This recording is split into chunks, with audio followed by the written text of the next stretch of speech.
Bueno, acá cambiamos totalmente de tema. ¿Cómo estás? ¿Qué tal? Buenos días.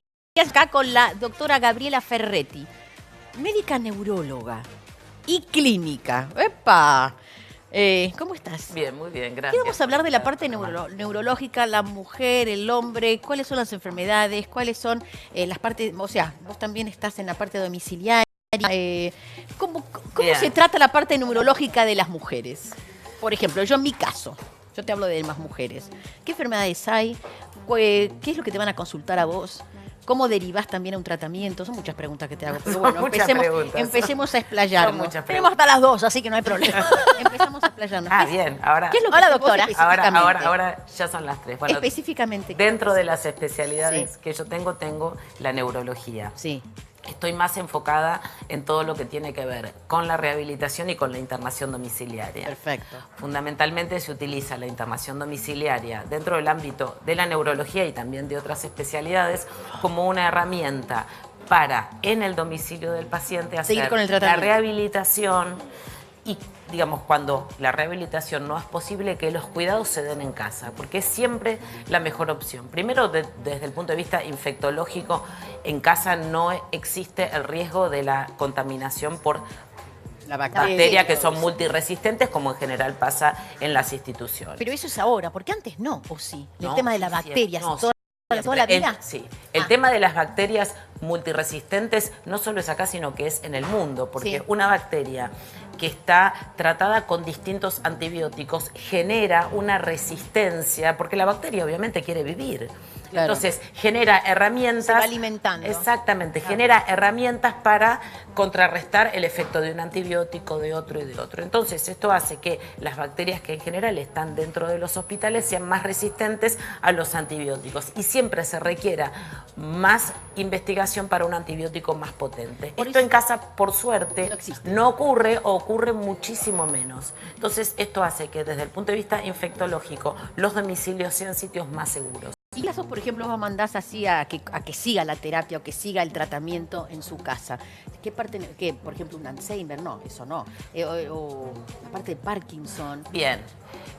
¿Cómo se sigue? Yo te diría que todas las patologías dentro de la neurología, la demencia es una de ellas, la enfermedad de Parkinson es otra de ellas. Según el estadio de la enfermedad, cada uno tendrá un requerimiento diferente. En un principio, en un Alzheimer, o quizás en un deterioro cognitivo mínimo, que son estas etapas iniciales, que no todos van a progresar a enfermedad de Alzheimer, el paciente que quizás vivía solo requiera de un acompañamiento, requiera de un sostén, incluso de algunas medidas de seguridad que en algunos casos se toman, donde la persona misma puede pedir auxilio tocando un botón simplemente para alertar que algo le está ocurriendo. Bueno, entonces, estas son todas medidas, porque estar en la casa para rehabilitar es la mejor opción, no solo desde lo infectológico, sino psicológico. Cuando vos estás con tus cosas, con tus muebles, podés recibir visitas sin un horario predeterminado, con tus mascotas. Claramente que te ayudan todos. Claramente esto siempre es una buena terapéutica. Una pregunta, ¿el Alzheimer y el ACV está destinado y predestinado para personas grandes o podés tener Alzheimer cuando sos joven o el ACV también cuando sos joven? ¿O son enfermedades que tienen a partir de...? Mira, en general, las demencias en general y el Alzheimer es a partir de los 65 años. Por supuesto puede haber casos que son más precoces, pero hay que siempre hacer un descarte de otras patologías, porque seguramente vos preguntás, como preguntan muchos de los pacientes, tengo problemas de memoria o de esto no me acuerdo, y siempre es como el fantasma, viene el tío alemán o viene el alemán o ya me visita. Esto desde el chiste es lo que pasa siempre. ¿Hay un síntoma como que pueda definirlo? La pérdida de memoria es capital. Ahora, digamos, hasta que llegás al diagnóstico de la demencia, es un continuum que empieza con pérdida de memoria. Ahora, si vos me preguntás, ¿todas las personas que tienen un tema de memoria van a tener demencia? Definitivamente no. Y es ahí, en esos primeros estadios, cuando está el trastorno de la memoria, donde vos tenés que descartar otras patologías. Por ejemplo, un problema de tiroides puede darte un problema de memoria. Por ejemplo, la depresión, el estar triste, el estar ansioso, también puede darte un problema de memoria, que nada tiene que ver esto con la demencia. Entonces, en los inicios, cuando además tiene como un insidioso. Sí. Un día está bien, otro día no está Claro, bien. no siempre te pasa lo mismo. No siempre pasa lo mismo. Primero hay que descartar patologías que nada tienen que ver con la demencia y son los déficits de vitamina B12, la depresión, como te dije antes, el hipotiroidismo, alguna alteración estructural del cerebro, puede ser un quiste, que puede ser un tumor, alguna otra enfermedad que se puede tratar claramente. O sea, ahora, se descarta antes de tener el diagnóstico del Alzheimer todas estas cosas. por supuesto. En realidad, el diagnóstico del Alzheimer, el verdadero, es a través de una biopsia de cerebro que por supuesto no se hace. Okay. Entonces, lo que se hacen son aproximaciones diagnósticas con alto grado de certeza, pero la realidad, el diagnóstico de certeza se hace por biopsia y claramente esto no se hace. ¿Se puede prevenir?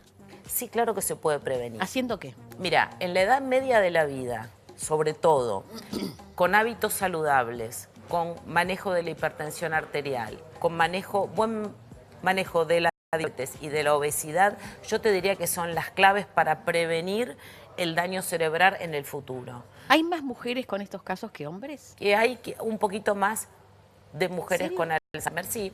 Igualmente, digamos, hay que ajustarlo a que las mujeres tenemos una expectativa de vida un poco mayor que los hombres. De todas maneras, el Alzheimer no es el Alzheimer no es la única causa de las demencias, es la más importante, pero también tenés otras causas que pueden provocar demencia, como es la demencia vascular, que tiene que ver justamente con, digamos, con los pequeños infartos que se generan dentro del cerebro y esto hace que las conexiones neuronales no funcionen todo lo bien que deberían funcionar. Y después tenés otras que tienen que ver con trastornos que son más degenerativos y de ahí tenés un montón más de Ahora vamos a pasar, a mí me interesa el ACV también, que es una de las enfermedades neurológicas que ya sabemos cómo se pueden producir.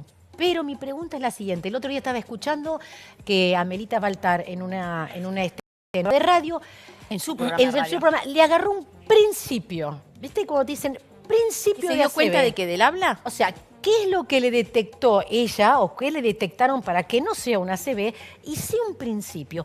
Venía doliéndole la cabeza, ella supo decir qué es lo que le dolía, por eso le detectaron. Ella no tuvo dolor. Aparentemente, a ver, el accidente cerebrovascular, ¿qué es lo que significa? Que un pedacito de tejido cerebral se queda sin oxígeno.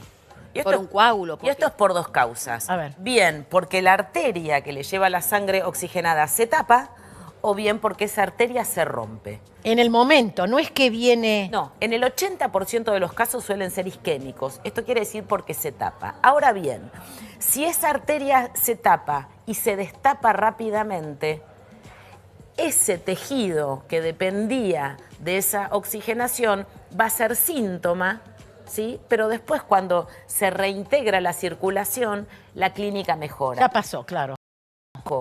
Esto es una gran alarma, porque esa arteria, ¿por qué se tapó? Probablemente vos tenés un gran porcentaje de posibilidades que en los próximos 48 horas o en los próximos 90 días este evento se vuelva a producir. Esto es lo que llamamos nosotros el accidente isquémico transitorio y típicamente es así. Como pasó en el caso de Amelita. Ella estaba hablando en la radio y tuvo un cambio en su voz que no podía decir lo que quería y demás. Fíjate que en general el accidente isquémico transitorio dura hasta 30 minutos, una hora, a veces puede durar 10. Y muchas veces pasa inadvertido porque la familia o cree que es un chiste o cree que... Dicen, bueno, andate a descansar o come algo, es bien nuestro. ¿Y cuál es el primer... Andá y... lo que tenés que hacer para ayudar? Bueno, eso es lo que tenés. Bueno, primero saber que alguien, si tiene un evento que puede ser o un trastorno del habla, que no puede emitir bien o que no comprende, que vos le haces, mirás su cara, lo haces sonreír, ver si hay alguna asimetría en su cara, ¿sí? Si sonríe bien, si sonríe de manera asimétrica, y le haces levantar los brazos y ves que los dos los puede levantar por igual, no uno más y otro menos.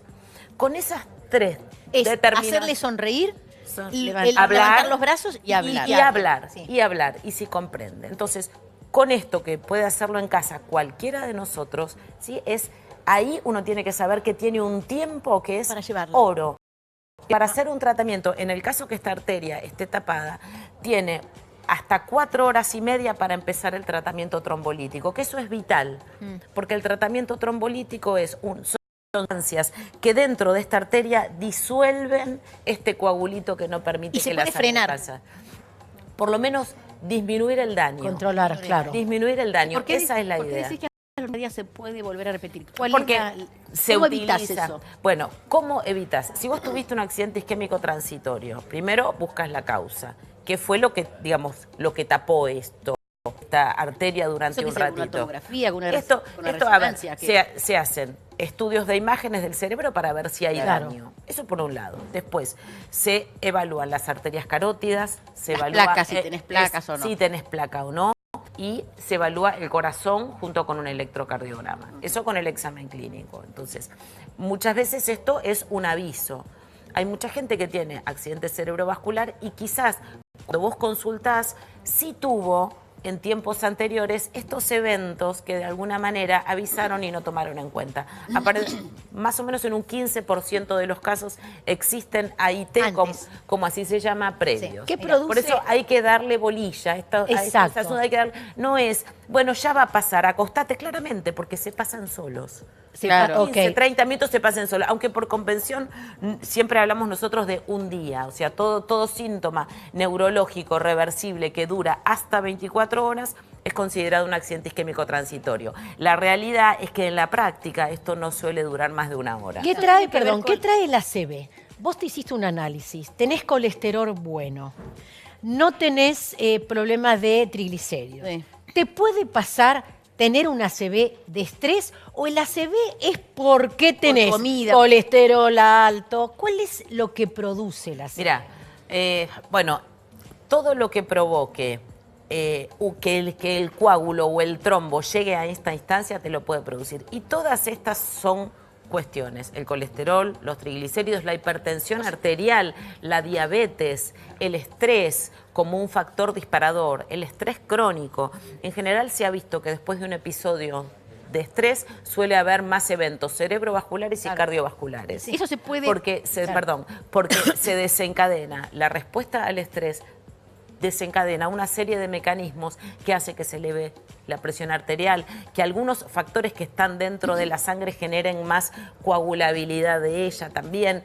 Es bastante más.